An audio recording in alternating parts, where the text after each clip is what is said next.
अस्सलाम वालेकुम व्यूवर्स, मेरे साथ इस वक्त मौजूद हैं पाकिस्तान की खूबसूरत तरीन और number 1 dancer Rimmel Ali Shah. आज हम इनका इंटरव्यू करेंगे। हमने इनका पहले भी इंटरव्यू किया था जो माशाल्लाह से 4 मिलियन व्यूज़ के ऊपर गया था। लोगों ने बहुत ज़्यादा पसंद किया और ख़ास तौर पर लड़कियों ने बहुत ज़्यादा इस इंटरव्यू को सुना और कुछ सवालात भी उन्होंने पूछे, वो भी हम जानने की कोशिश करेंगे। माशाल्लाह हम इस वक्त आपके डेरे के अंदर मौजूद हैं। आपका ये डेरा है, बड़ा खूबसूरत कमरा बना हुआ है आपका। तो अल्लाह ताला ने आपको अब हर चीज़ दे दी हुई है, नाम है, शोहरत है, लोग आपके नाम को इस्तेमाल करके लोगों को ज़्यादा अट्रैक्ट करने की कोशिश करते हैं, व्यूवरशिप लेते हैं।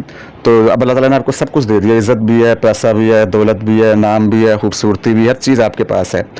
तो ज़िंदगी के अगर हम माजी की तरफ नज़र दोहराएं तो क्या ज़िंदगी का माजी भी इसी तरह था, सोने का चमचा लेकर आप पैदा हुई थी कि सब कुछ आपने ज़िंदगी में खुद बनाया? नहीं नहीं, ऐसा बिल्कुल भी नहीं है। इस बात पे मैं बिल्कुल भी कि मतलब नहीं करूँगी। बात ये थी कि मैं बिल्कुल सोने का चमचा लेके पैदा नहीं हुई थी। मैं एक आम सी कह लें कि आम सी एक शीमेल थी। तो मेरे घर वाले बहुत के एक कह लें आपके बिल्कुल गरीब से थे हम। किराए का घर था हमारा। तो अब अल्लाह का शुक्र है घर भी बनाया, अब्बू को भी दुकानें लेके दी, सब कुछ जितना भी सेटलमेंट किया है, घर वालों को, फैमिली को बहुत अच्छी तरह सपोर्ट किया है मैंने, उन्होंने मुझे बहुत अच्छी तरह सपोर्ट की है। तो अब माशाल्लाह सब कुछ सेट है। पहले बिल्कुल भी मैं सोने का चमचा लेके पैदा नहीं हुई हूँ। मैं बहुत गरीब थी पहले, हमारा किराए का घर था। तो बस बहुत सारी ऐसी मेरी बहुत लंबी स्टोरी है, सुनाते सुनाते शाम हो जाएगी, शाम से दोपहर हो जाएगी, रात हो जाएगी। तो अब तो आप स्टार बन गई हैं। तो स्टार बनने का जो आपका सफ़र है उसमें कोई एक वाक़या हमारे व्यूवर्स के साथ शेयर कर दें कि जिसको आप याद करते हो, फ़ख्र भी महसूस होता हो, आंसू भी निकलते हैं, बड़ा मुश्किल लम्हा होता है ख्वाजा सरा की ज़िंदगी के अंदर, बड़ी लाइफ हर्डल्स होती हैं, बड़ी तकलीफ़ें होती हैं। तो कोई ऐसा वाक़या तो एक दफ़ा शेयर कर दें हमारे साथ। हाँ, ऐसा वाक़या एक है कि मेरी एक फ्रेंड थी। मैं जब न्यू इस फील्ड में आई हूँ तो मेरा दूसरा तीसरा फंक्शन था। माशाल्लाह उनका बहुत नाम था, मैं उनका नाम नहीं लूँगी, अगर वो इंटरव्यू मेरे देख रही हैं तो उन्हें समझ लग जाएगी कि मेरी बात कर रही हैं। तो मैं उनके साथ मेरा ना फंक्शन था उनके साथ। तो मैं रेडी होके, मेरी इतनी अच्छी ड्रेसिंग भी नहीं थी, कुछ भी नहीं था मेरे पास, ना मेकअप था, कुछ भी नहीं था, बल्कि बिल्कुल तीसरा चौथा फंक्शन था मेरा। तो मेरे गुरु थे, वो मुझे लेके गए हैं फंक्शन पे। तो आगे से ना जैसे अब हमारे नाम है वैसे उनके भी नाम थे शीमेल्स में। तो मैं ना उन ख्वाजा सरा के घर गई हूँ, जो हमारी फ्रेंड्स थी, गुरु थी, उनके घर गई हूँ। तो मैं ना उधर एसी नहीं लगा हुआ था, मैंने मेकअप किया हुआ था, पसीना आ रहा था, गर्मियों के दिन थे। तो मुझे ना जिसके घर हम गए हैं, जिस गुरु के, उन्होंने कहा कि आप ना जाके मैडम के कमरे में बैठ जाएं ऊपर ना। तो मैं ऊपर गई हूँ, मैंने उसका दरवाज़ा खोला उनका। तो वो जो अंदर मैडम बैठी हुई थी, उन्होंने मुझे कहा, कौन हो तुम, कहाँ से आई हो, यहाँ पे क्या करने आई हो, चलो दफ़ा हो जाओ। उन्होंने मुझे बहुत बुरे तरीके से ट्रीट किया, कि इतने बुरे तरीके से उन्होंने मुझे ट्रीट किया कि मेरे आंसू निकल आए उस वक्त ना। तो मैंने अपने गुरु को बताया कि ऐसे ऐसे उन्होंने मुझे कहा है, मेरा बहुत दिल हर्ट हुआ। तो अब वो माशाल्लाह अभी भी देख रही होंगी, तो मुझे उन पर कोई गुस्सा नहीं है, कोई गिला नहीं है। मैं वैसे ही जैसे सरसरी इन्होंने बात पूछी है तो बता रही हूँ। बस वो मुझे अब वाक़या बहुत याद आता है कि मेरे साथ ऐसा हुआ, मुझे किसी ने ऐसा बोला। तो आज वो ही शीमेल हैं, वो मुझे देखती हैं और वो तमन्ना करती हैं कि काश उस वक्त मैंने ऐसा मत किया होता और आज मैं इसके साथ एक सेल्फी बना सकती। क्या बात है, बड़ी बात है, बड़ी बात है। अच्छा, तो ये भी बताइएगा कि सवाल मैंने बताया कि थोड़े सख्त भी होंगे। अब आप माशाल्लाह वीडियो 4 मिलियंस पे चली गई है, तो अब हमने आपको खोल के रख देना है कि आपकी शख्सियत के अंदर क्या क्या चीज़ें जो हैं वो छुपी थी। अच्छा, एक चीज़ ये है कि आपने बताया कि आपने ज़िंदगी में आप एक किराए के घर में, आपका शुरू में माँ बाप ज़्यादा रिच नहीं थे। जी। कब पता लगा कि रिमल अली शाह एक ख्वाजा सरा है और घर वालों का क्या रिएक्शन था उस वक्त? मेरे घर वालों को जब से मैं पैदा हुई हूँ तब से ही पता था, क्योंकि मैं शुरू से ही ख्वाजा सरा थी। बहुत सारी ये चैनल्स पे वीडियोस चलती हैं कि ये पहले लड़का थी, बाद में ऑपरेट करवाया, ऐसे वैसे।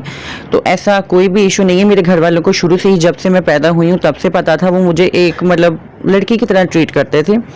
तो लड़कों की तरह उन्होंने मुझे कभी भी ट्रीट नहीं किया। तो उन्हें बचपन से ही पता था कि ये ख्वाजा सरा है। और जहाँ तक दुनिया को पता लगने की बात है, वो भी कि जब मैं स्कूल जाती थी तो तब टीचर्स को पता लगा, फिर मेरे जो साथ स्टूडेंट्स थे, मेरे क्लास फेलो से, उन्हें पता लगा, रिश्तेदारों को पता लगा। तो आहिस्ता आहिस्ता मतलब जब तक 9-10 साल की उम्र में पता पहुंची हूँ मैं, तब सबको पता चल गया था। जी। घर वालों का रवैया आपके साथ कैसा था? क्योंकि बार घर वाले कबूल नहीं करते, और इसके अंदर ये भी सवाल ऐड कर लीजिएगा कि कहा जाता है कि कहीं पर जब ख्वाजा सरा पैदा होता है तो गुरु को पता लग जाता है, गुरु फिर आ जाता है, खुद ही से उसको इल्हाम हो जाता है कि इस घर में ख्वाजा सरा हुआ है, तो रिमल अली शाह हुई है, तो वो आपको लेने आ गया, गुरु जी आपको लेने आ गए। क्या कोई ऐसा वाकया भी है? नहीं, ऐसा बिल्कुल भी कुछ नहीं है। मेरे घर वालों ने मुझे बहुत शुरू से ही उन्होंने सपोर्ट किया है। मैंने आपको आगे बताया है कि हम बिल्कुल नॉर्मल से हमारे हालात थे, बिल्कुल गरीब फैमिली से मैं बिलोंग करती थी पहले, तो उन्होंने मुझे कभी मतलब रोका टोका नहीं। हाँ, फंक्शन से 1-2 दफ़ा मेरे अब्बू जान जो हैं उन्होंने रोका है मुझे कि मत आप फंक्शन करो ये वो, लेकिन हमारे उस वक्त हालात ऐसे थे, मजबूरी थी कि कुछ नहीं कर सकती थी। मैं फंक्शन पे जाती थी, रात को फंक्शन से मुझे 2,000, 4,000, 5,000 आता था, वो घर पे लेके आती थी, उसकी हमारी रोटी बनती थी तो हम लोग खाते थे। ये हालात थे।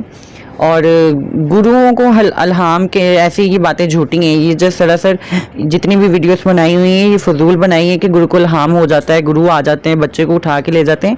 ऐसा कुछ भी नहीं है। हम अपनी मर्ज़ी से जाते हैं, अपनी मर्ज़ी से अपना गुरु बनाते हैं, जो दिल करता है उसको गुरु बनाते हैं। बिल्कुल भी गुरु कोई भी ख्वाजा सरा किसी भी कंट्री में आप लगा लें, ऐसे नहीं है कि बच्चे को उठा के ले जाएंगे। कौन माँ बाप अपने बच्चे को ऐसे किसी को देगा? कोई भी नहीं देगा।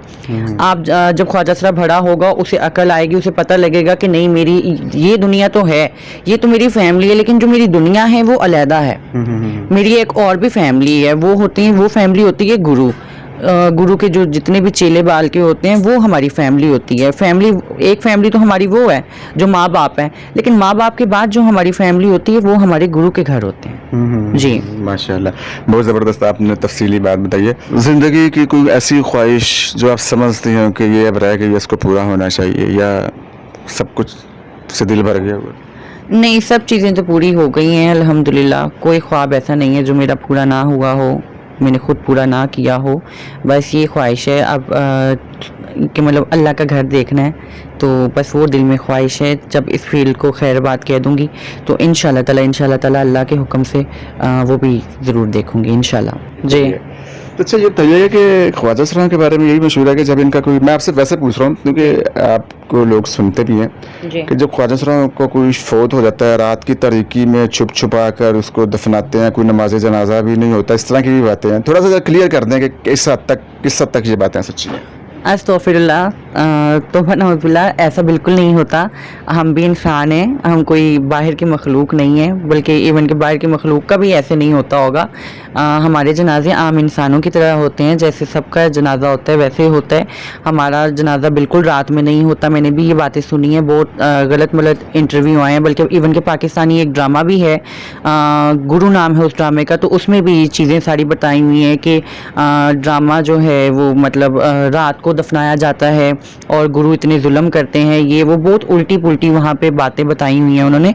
तो ये बातें सरसरी झूठ हैं, कुछ भी नहीं है। जस्ट फेम लेने की खातिर, अपने व्यूज़ लेने की खातिर ये चीज़ें बनाई जाती हैं। ख्वाजा सरा का जनाजा भी होता है। ख्वाजा सरा का जनाजा जैसे आम इंसान का जनाजा होता है वैसे होता है। मौलवी साहब पढ़ाते हैं, इन्हें बिल्कुल उल्टा नहीं दफनाया जाता और कुछ भी नहीं होता, ना ढोल धमक्के के साथ जनाजा होता है, बिल्कुल वैसे ही होता है जैसे आम इंसान का जनाजा होता है, वैसे ही जनाजा होता है। जी।